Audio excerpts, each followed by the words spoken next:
আসসালামু আলাইকুম সবাইকে। আমি মোহাম্মদ ফাহিম হোসেন। বর্তমান পড়াশোনা করছি খুলনা প্রকৌশল ও প্রযুক্তি বিশ্ববিদ্যালয় সিএসসি ডিপার্টমেন্টে। তো আমি আজকে আপনাদের সাথে আলোচনা করব ক্যারেক্টার ডেটা টাইপ নিয়ে। তো চলুন শুরু করা যাক।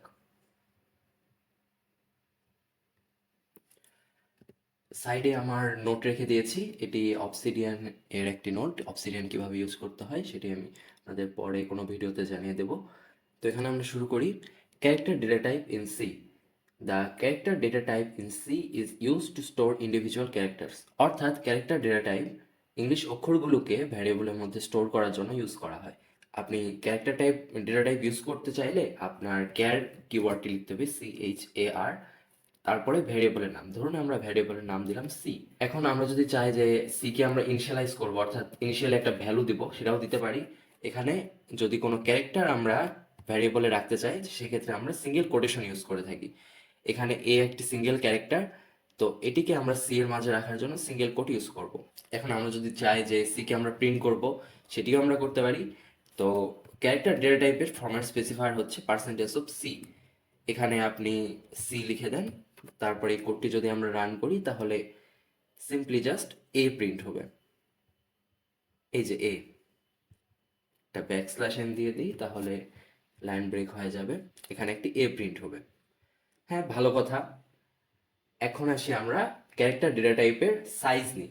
The size of character data type is implementation dependent but is generally 1 byte.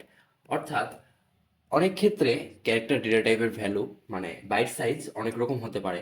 যেমন আপনি মনে করেন বাংলা ভাষা লিখতে যাচ্ছেন অথবা চায়না ভাষায় সি প্রোগ্রামিং করতে যাচ্ছেন বা ওটা নিয়ে কাজ করতে যাচ্ছেন, সেক্ষেত্রে আপনার ক্যারেক্টার ডেটা টাইপের সাইজ হয়তো আরও বেশি হবে, কিন্তু জেনারেলি সেটা 1 বাইট হয়ে থাকে, অর্থাৎ 8 বিট হয়ে থাকে।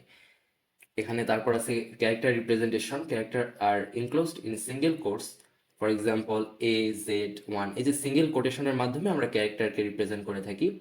তারপরে characters R represented using ASCII values, for example A has an ASCII value of 65। আমরা এখানে যে এ ইনিশিয়ালাইজ করে দিচ্ছি সি ভ্যারিয়েবলের মাধ্যমে, এই সি ভ্যারিয়েবলের মধ্যে একটা ভ্যালু স্টোর হচ্ছে এর বিপরীতে। অর্থাৎ এর বিপরীতে একটি আস্কি ভ্যালু স্টোর হচ্ছে। আস্কি এর পুনরূপ হচ্ছে America standard code for information interchange. অর্থাৎ আপনি আস্কি টেবিল এখানে আপনারা দেখতে পাচ্ছেন, এখানে প্রত্যেকটি ক্যারেক্টারের জন্য, এই যে এখান থেকে এ শুরু হয়, প্রত্যেকটি ক্যারেক্টারের জন্য একটি ডেসিমাল ভ্যালু অথবা হেক্স ভ্যালু সাইডে দেওয়া আছে। ডেসিমাল ভ্যালু ডিফাইন করা থাকে, যেমন এ এর জন্য 65, বি এর জন্য 66। আপনারা তখন চিন্তা করতে পারেন যে কম্পিউটার তো ডেসিমাল ভ্যালু বোঝে না, তাহলে সেই ক্যারেক্টারগুলোকে কনভার্ট করে করবেটা কি? তো এখানে উত্তরটি হচ্ছে যে কম্পিউটার এটিকে ডেসিমালে কনভার্ট করে, সেটা আমাদের বোঝার সুবিধার্থে আমরা বলছি, কিন্তু বেসিক্যালি কম্পিউটার প্রত্যেকটি ক্যারেক্টারকে বাইনারি নাম্বারে রিপ্রেজেন্ট করে। তো এই বাইনারি যে নাম্বারটাতে রিপ্রেজেন্ট করে সেটি হচ্ছে 65, এ এর জন্য, বি এর জন্য 66, এভাবে চলতে থাকে। কিন্তু এখানে মজার বিষয়টি হচ্ছে এখানে ক্যাপিটাল এ এবং স্মল এর জন্য কিন্তু আলাদা ভ্যালু স্টোর করা থাকে। ক্যাপিটাল এর জন্য 65, স্মল এর জন্য 97। এখন আপনারা চিন্তা করতে পারেন যে এই টেবিল কি মুখস্থ করবো? না, বিষয়টা এরকম না। আপনারা চাইলে ক্যারেক্টার একটা ভ্যারিয়েবল ডিক্লেয়ার করে সেটি ইনিশিয়ালাইজ করে তার ভ্যালুটি দেখতে পারেন। যেমন এখানে আমি স্মল এ দিয়ে ক্যারেক্টারকে ইনিশিয়ালাইজ করলাম, তো এটির ভ্যালু আমি দেখতে চাচ্ছি, প্রিন্ট। এখানে আপনি যদি ভ্যালুটি দেখতে চান তাহলে আপনাকে পার্সেন্টেজ অফ ডি দিতে হবে, কারণ আপনি একটা ইন্টিজার যাচ্ছেন। পার্সেন্টেজ অফ ডি দিয়ে দেন সি দিতে হবে, কারণ আপনি সি এর ভিতরে থাকা ইন্টিজার ভ্যালুটিকে প্রিন্ট করতে যাচ্ছেন। তো আমরা যদি এই কোডটিকে জাস্ট রান করি, এখানে 97 প্রিন্ট হবে, স্ল্যাশ এন। হ্যাঁ, তো এখানে 97 প্রিন্ট হচ্ছে। এরকম আমরা প্রত্যেকটি ক্যারেক্টারের জন্য এভাবে দেখতে পারি যে কি আস্কি ভ্যালু আছে। আমরা যদি ক্যাপিটাল এ দেই সেক্ষেত্রে আমাদের ভ্যালু আসবে 65। আমরা যদি এফ দেই, ক্যাপিটাল এফ দেই, তাহলে সেই ভ্যালুটি আসবে 70। ইভেন আমরা যদি একটা নাম্বারকে ক্যারেক্টার হিসেবে রিপ্রেজেন্ট করতে চাই, যেমন 1, সেটির জন্য একটি আস্কি ভ্যালু আছে, সেটি হচ্ছে 49। এই টেবিলটির মাধ্যমে আপনারা দেখতে পাবেন, মিলিয়ে দেখতে পারেন আপনারা চাইলে। এরপর আমরা আসি এসকেপ সিকোয়েন্স নিয়ে। এই যে ব্যাকস্ল্যাশ এন, এটি একটি এসকেপ সিকোয়েন্স, অর্থাৎ এটির মাধ্যমে একটি লাইন ব্রেক হয়ে যায়। আমি যদি এখানে আরো কয়েকটি ব্যাকস্ল্যাশ এন দিই, ব্যাকস্ল্যাশ এন দেওয়ার পরে আমি পরে আরেকটি লাইন প্রিন্ট করতে চাচ্ছি, প্রিন্ট এফ হ্যালো। আমরা যদি এটি প্রিন্ট করি তাহলে আপনারা দেখতে পাবেন যে 4টা ব্ল্যাঙ্ক স্পেস অর্থাৎ লাইন ব্রেক হয়ে গেছে।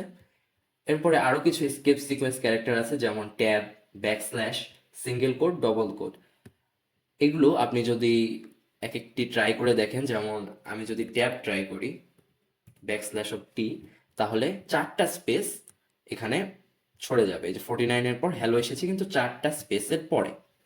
হ্যাঁ, এরপর আসি সিঙ্গেল কোট। সিঙ্গেল কোট আপনি যদি আপনার প্রিন্টএফ স্টেটমেন্টে ইউজ করতে চান, এখানে যদি আমি সিঙ্গেল কোট দিই তাহলে এটি জেনারেলি আসার কথা না, একটি এরর থ্রো করার কথা, কিন্তু আমি লিনাক্স অপারেটিং সিস্টেম ইউজ করতেছি এই জন্য এখানে এরর থ্রো করবে না, এটি চলে আসবে। কিন্তু আপনারা উইন্ডোজে এটি চালানোর সময় একটি এরর পাইলেও পাইতে পারেন। তো সেটির জন্য আমরা \of সিঙ্গেল কোট ইউজ করব।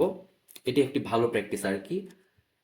তো এখানে আপনি \of সিঙ্গেল কোট ইউজ করলে ফাহিম এই স্ট্রিংটি বা এই বাক্যটি একটা সিঙ্গেল কোটের মাধ্যমে চলে আসবে। আবার যদি ডাবল কোট ইউজ করতে চান তাহলে এই ব্যাকস্ল্যাশের পর আপনি ডাবল কোট দিবেন, এখানে একটা ডাবল কোট, এখানে আরেকটা ডাবল কোট। তো এখানে আপনারা দেখতে পাচ্ছেন ফাহিম এটি ডাবল কোটের মাধ্যমে চলে এসেছে। এখন সাইজ অ্যান্ড লিমিট, আমরা তো আগেই জানলাম যে সাইজ সাধারণত 8 বিট অথবা 1 বাইট হয়ে থাকে। আপনি চাইলে এটি দেখতেও পারেন। তার জন্য ইন্টিজার ডেটা টাইপের মতো আপনাকে লিমিটস এই হেডার ফাইলটি ইনক্লুড করে নিতে হবে। হ্যাঁ, আমার লিমিটস হেডার ফাইল ইনক্লুড করা হয়ে গেছে। এখন আমি প্রিন্ট করব সাইজ অফ অপারেটরের মাধ্যমে। তো সাইজ অফ অপারেটর একটি ইন্টিজার ভ্যালু রিটার্ন করবে, তার জন্য আমি একটি %d ফরম্যাট স্পেসিফায়ার ইউজ করলাম।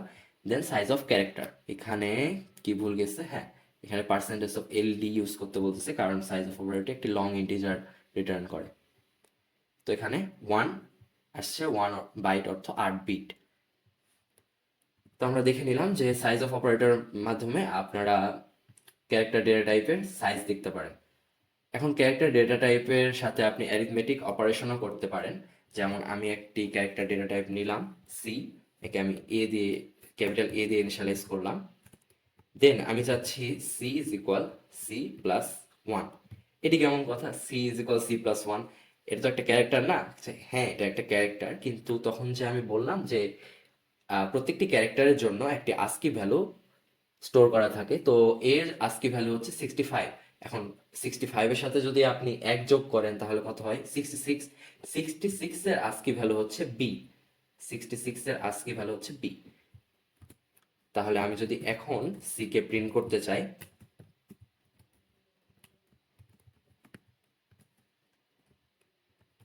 তাহলে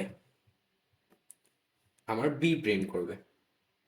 এখানে বি প্রিন্ট করছে। এখন এর সাথে সি এর সাথে যদি আপনি 1 না 10 যোগ করতে যাচ্ছেন তাহলে এরপর 10 ঘর যাওয়ার পর যে ক্যারেক্টারটি আছে সেটি প্রিন্ট হবে, কে প্রিন্ট হচ্ছে।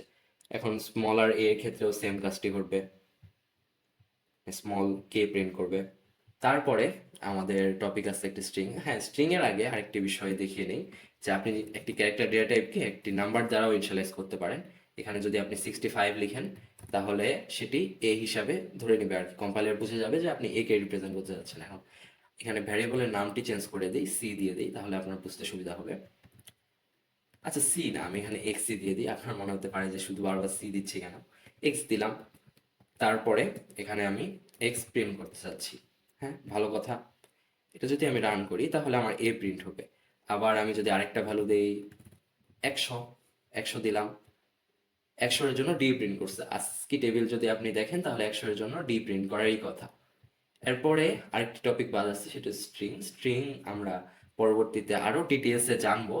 জাস্ট এতটুকু জেনে রাখেন যে স্ট্রিং হচ্ছে ক্যারেক্টারে অ্যারে। অ্যারে কি এটাও আমরা পরবর্তীতে জানবো। স্ট্রিং দিয়ে যেটি করা যায় সেটি হচ্ছে আপনি শুধু একটি ক্যারেক্টার না, অনেকগুলো ক্যারেক্টার একসাথে নিতে পারবেন। তো স্ট্রিং এর আরেকটি ফরম্যাট স্পেসিফায়ার আছে, সেটি হচ্ছে %s। আপনি যদি এস দেন তাহলে কম্পাইলার বুঝে যাবে যে আপনি স্ট্রিং কে বোঝাতে চাচ্ছেন। এটা যদি আমি প্রিন্ট করতে চাই তাহলে ফাইন প্রিন্ট হবে। এখানে আমি \n দিয়ে দিই। এখানে আমি যা খুশি তাই লিখতে পারি, যেমন আই লাভ বাংলাদেশ।